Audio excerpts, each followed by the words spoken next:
नमस्कार, मैं हूं आपके साथ आरती सिंह आजाद। रुक करते हैं खास खबर की ओर।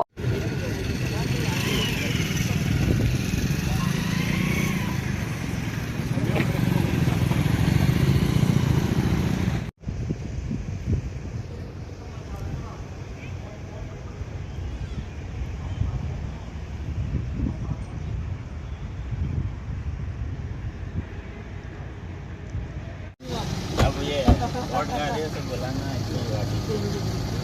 बाद में पहले प्रणाम भाई को 5 साल बाद याद आ गया 5 साल बाद वोट को याद आया तो कैलाश जी का बैठ जाओ 10 मिनट में आगे भाई साइड में वो दे देंगे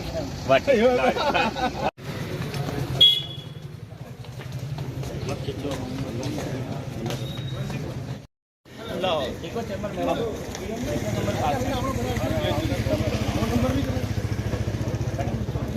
बाल आ जाओ भाई में आ जाओ क्या ले फटाफट चैम्बर नंबर 8 का विड्रॉ करा लीजिए पानी की बोतल लेके आना विड्रॉ करा लीजिए जल्दी से कौन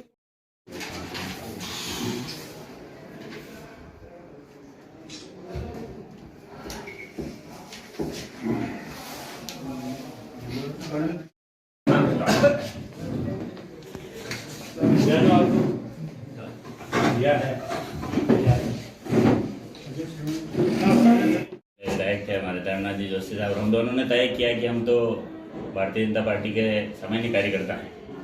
विधायक बनना एक प्रक्रिया है, लेकिन संविधान में आस्था रखने वाले लोग हैं, तो हमने कहा हम कानून का सम्मान करते हैं और हमें न्यायिक मजिस्ट्रेट साहब के सामने पेश होकर के अपनी बात रखनी थी। तो हमने यहाँ आवेदन किया जमानत हो जाए। बाकी हमारे पास ऑप्शन थे, लेकिन ऑप्शन को नहीं इस्तेमाल करते हुए लोक सेवक क्या करते हैं उनका भी न्यायिक मजिस्ट्रेट पता करेंगे। और हमने कहा भी है कि आप वहाँ की वीडियोग्राफी हुई है, उस दिन क्या हुआ था।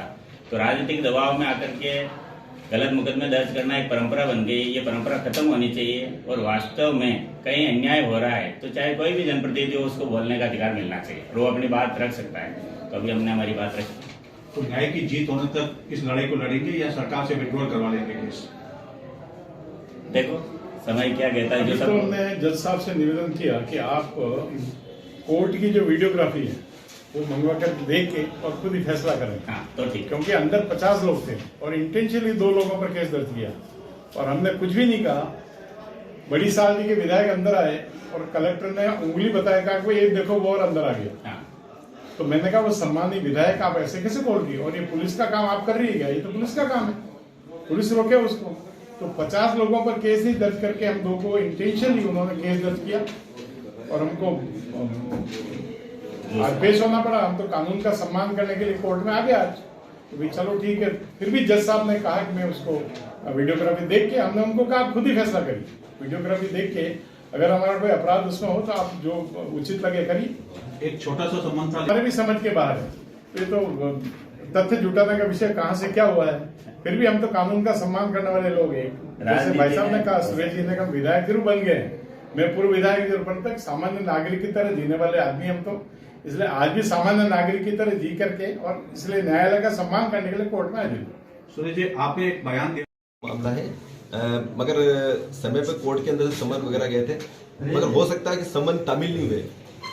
और जब जो इस समन का जानकारी हुई संबंधित परिवादी और संबंधित इसमें जो बना रखे दोनों एमएलए साहब को, उनको जानकारी होती वो कोर्ट में आ गए।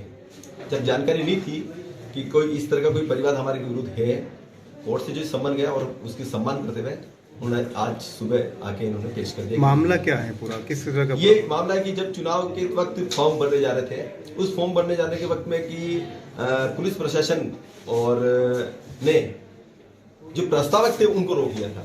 तो इनका कहना था कि हम प्रस्तावक हैं, हमें अंदर जाने दिए, मगर पुलिस प्रशासन नहीं जाने दिया।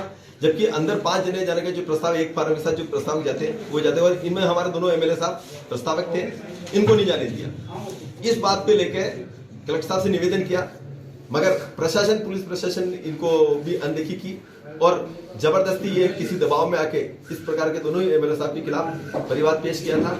जबकि वहां पर नहीं करते कि 100 आदमी होंगे, अन्य और एमएलए साहब भी थे, प्रस्तावक थे, सभी थे। वहां तक मैं खुद भी मौजूद था, क्योंकि मैं उस वक्त अभिकर्ता, मैं और IM सेठा साहब दोनों ही उस निर्वाचन के जब CP साहब का फॉर्म भरा था। सबसे बड़ी बात है कि आज जो प्रत्याशी है लोकसभा के, वो CP साहब का फॉर्म भरने के लिए दोनों प्रस्ताव ये थे, और आज भी वही MP साहब का प्रस्ताव जो भी माने अपन है, आज उनको कैंडिडेट बनाया गया था। ये प्रस्ताव के लिए प्रस्तावों को